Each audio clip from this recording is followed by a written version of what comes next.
अस्सलामुअलैकुम दोस्तों, उम्मीद करता हूँ आप सब अच्छे होंगे और दुआ करता हूँ मालिक आपको और आपके परिवार को हमेशा खुश रखें। दोस्तों, जैसा कि आप लोग जानते हैं, मैं हमेशा आपको नई और लेटेस्ट जॉब की जानकारी देता हूँ और फॉरेन कंट्रीज़ की जॉब के बारे में जो भी अपडेट होता है, वीज़ा के बारे में, मेडिकल के बारे में, सारी जानकारी मैं आपको देता रहता हूँ। अगर आप मेरे चैनल पे नए हैं, मेरा वीडियो पहली बार देख रहे हैं, तो चैनल को सब्सक्राइब करके बेल आइकन को प्रेस कर लीजिए, क्योंकि मैं अपने चैनल पे labour, helper, manager, engineer, supervisor और भी बहुत सारी कैटेगरी की जॉब की जानकारी देता हूँ। अगर आपने चैनल को पहले से सब्सक्राइब करके रखा है तो आपका बहुत बहुत धन्यवाद। सो फ्रेंड्स, जैसा कि आप लोग जानते हैं, इससे पहले वीडियो में मैंने आपसे बताया था, खासकर मैं उन लोगों से कांटेक्ट करूंगा जिनका वीज़ा आ चुका है या जिनका मेडिकल हो चुका है या जिनका सिलेक्शन हो चुका है। उसके बावजूद भी मैं ज़्यादा से ज़्यादा 4-5 लोगों से कांटेक्ट कर पाया हूँ, ज़्यादातर लोगों से कांटेक्ट नहीं कर पाया। और हो सकता है वो भी मुझे कांटेक्ट करने की कोशिश कर रहे होंगे। और कांटेक्ट क्यों नहीं हो पा रहा है, तो ख़ास कर ये वीडियो इसलिए है कि कांटेक्ट क्यों नहीं हो पा रहा है। अगर आप जानना चाहते हैं तो वीडियो को पूरा देखें, आपको समझ में आ जाएगा कि हालात क्या हैं और कांटेक्ट क्यों नहीं हो पा रहा है। और वैसे ये बात मैं YouTube पे शेयर नहीं करने वाला था, लेकिन 14 अप्रैल को लॉकडाउन ओपन होने वाला था, फिर नहीं हुआ। अब 3 मई को ओपन होने वाला है, अब पता नहीं 3 मई को भी ओपन होगा कि नहीं होगा।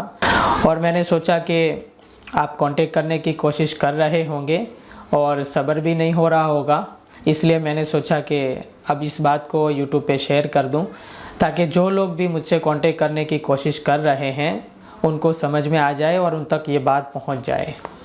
दरअसल बात ये है कि एक जगह पे हादसा हो गया था और मुझे खबर मिली कि इंतकाल हो गया है। तो मैं 19 तारीख को यहाँ से निकला वहाँ पे शिरकत के लिए और मैं वहाँ पे पहुँच गया। और देखता हूँ कि 20 मार्च को बहुत ज़्यादा मुझे फ़ोन आ रहे थे, व्हाट्सएप पे भी मैसेज भी आ रहे थे और फ़ोन भी आ रहे थे, लेकिन मैं सबके बीच में बैठा हुआ था तो मैं हर एक से बात नहीं कर पा रहा था। किसी को मैंने रिप्लाई दिया और किसी को मैं रिप्लाई नहीं कर सका।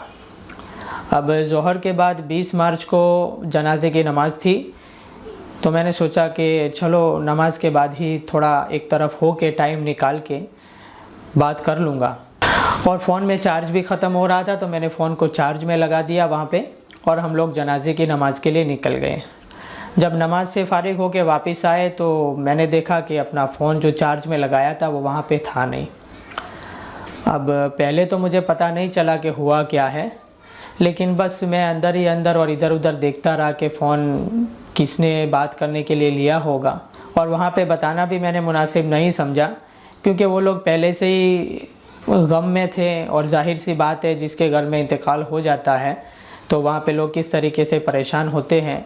और हम अपने 2 पैसे के फ़ोन के लिए वहाँ पे कोई इशू बनाएं और उनको और परेशान करें, यह मैंने मुनासिब नहीं समझा। फ़ोन के खोने का गम मुझे नहीं था, लेकिन सबसे अहम बात ये थी कि उसमें बहुत सारा डेटा था जो मुझे बैकअप लेना बाकी था। और सबसे ख़ास बात कि मैंने कुछ लोगों से वादा किया था कि मैं फ़्री होके आपको फ़ोन करता हूँ या फ़्री होके बात करता हूँ। अब फ़ोन नहीं था तो मुझे इस बात का गम था कि जिसको मैंने वादा किया है वो लोग मेरे बारे में क्या सोच रहे होंगे। और वैसे तो मैं फ़ारिग होके 20 मार्च को ही शाम को वहाँ से निकल जाने वाला था, लेकिन फ़ोन की वजह से मैं वहाँ पे रुक गया, क्योंकि उसका जो डेटा था और उसमें जो नंबर्स थे, ख़ासकर जो लोग दुबई गए हैं, जो लोग नए अप्लाई किए थे मेरे पास, जिन लोगों ने नए एप्लीकेशन किया था, ख़ास करके उनके नंबर वो फ़ोन में थे और बैकअप नहीं लिए थे मैंने। खैर, किसी तरह से कुछ पता नहीं चला, तो फिर मैंने सोच लिया कि अब यहाँ से निकलता हूँ और घर जाता हूँ, वहाँ से सिम भी निकाल लूँगा और जिनसे बात करनी है ऑफ़िस से नंबर तो मिल ही जाएंगे, क्योंकि सबके नंबर्स हम चाहे फ़ोन में ऐड करें ना करें, लेकिन ऑफ़िस पे सबके नंबर्स तो रहते ही हैं, तो मैं वहाँ से बात कर लूँगा। अब मैं घर पहुँचा और शायद उस दिन 24 मार्च थी, शाम को मैं पहुँच गया और उसी दिन लॉकडाउन हो गया। तो अब तक ऑफ़िस भी नहीं जा पाया और सिम भी नहीं निकाल पाया। कम से कम अगर सिम भी मिल जाता तो मैं दूसरे नंबर में व्हाट्सएप भी एक्टिव कर लेता। और जो लोग बाहर हैं, कोई सऊदी में है, कोई दुबई में है, कोई कतर से कांटेक्ट करने की कोशिश कर रहा था, तो बहुत अफसोस हुआ मुझे इस बात का। तो मुझे लगता है सबसे ज़्यादा परेशानी उनको हुई होगी जो दुबई से कांटेक्ट करने की कोशिश कर रहे थे, कुछ लोग कतर से और कुछ सऊदी से। और हो सकता है उनके अलावा उनको भी परेशानी हुई होगी जिनके वीज़ा निकले हुए हैं, टिकट देना बाकी था, या जिनका मेडिकल हो चुका है, उनका स्टैंपिंग बाकी था, उनको भी कांटेक्ट करने में परेशानी हुई होगी। तो कुल मिला के बात यह है कि आपकी समझ में आ गया होगा कि कांटेक्ट ना हो पाने की वजह क्या है और हालात क्या है। अगर मेरी वजह से किसी को परेशानी हुई है तो मैं उन सब से माफ़ी चाहता हूं जो मुझसे कांटेक्ट करने की कोशिश कर रहे हैं लेकिन किसी तरीके से कांटेक्ट नहीं हो पाया। अगर मेरी वजह से किसी को किसी तरह की परेशानी हुई है तो हालात को समझने की कोशिश करें और अल्लाह के लिए मुझे माफ़ करें। अब देखते हैं लॉकडाउन कब ओपन होगा और कब ऑफ़िस जा पाते हैं, कब सिम निकलेगा।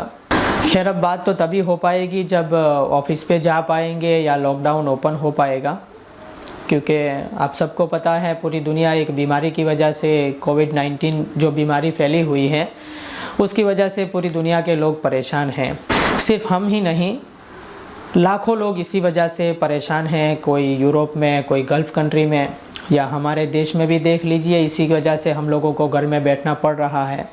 मज़दूर भी परेशान है, बिजनेसमैन भी परेशान है, सब परेशान हैं।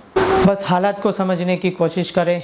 अल्लाह से दुआ करता हूँ जल्द से जल्द कोई रास्ता निकल जाए और किसी तरीके से हमारी मुश्किलें और हमारी परेशानियाँ अल्लाह अपनी कुदरत से, अपने फजल से दूर कर दें। बहुत सारे लोग ऐसे हैं जो ये जानना चाहते हैं कि हमारा वीज़ा लग गया है, अब उसकी वैलिडिटी क्या है, अगर एक्सपायर हो गया तो क्या हो जाएगा। कुछ लोग ऐसे भी हैं जिनको कंपनी की तरफ से टिकट मिल गया है, वो सोच रहे हैं कि जा पाएंगे या नहीं जा पाएंगे। कुछ लोग ऐसे भी होंगे जिनका मेडिकल हो चुका है, वो भी एक्सपायर हो रहा होगा, किसी का वीज़ा एक्सपायर हो रहा होगा।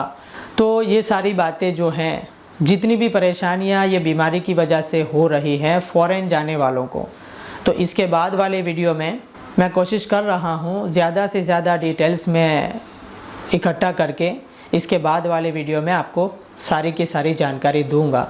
अगर आप उसके बारे में जानना चाहते हैं कि बीमारी की वजह से जिसका काम डिले हुआ है, या किसी का वीज़ा एक्सपायर हो रहा है, या किसी का वीज़ा एक्सपायर हो चुका है, या किसी को टिकट मिल चुका है, ये सारी बातें, जितने भी सवालात हैं फ़ॉरेन जाने वालों के, वो सारी डिटेल्स मैं इसके बाद वाले वीडियो में आपको दूंगा इंशाल्लाह। अगर आप जानना चाहते हैं तो चैनल को सब्सक्राइब करके बेल आइकन को प्रेस करके रखें, ताकि मैं जब भी वीडियो पोस्ट करूंगा उसकी जानकारी आपको मिल जाएगी। उम्मीद करता हूं आपको समझ में आ गया होगा। आज के लिए बस इतना ही। अगर वीडियो पसंद आए तो प्लीज़ लाइक करें। मिलते हैं नेक्स्ट वीडियो में किसी नई जानकारी के साथ। तब तक के लिए खुदा हाफिज़।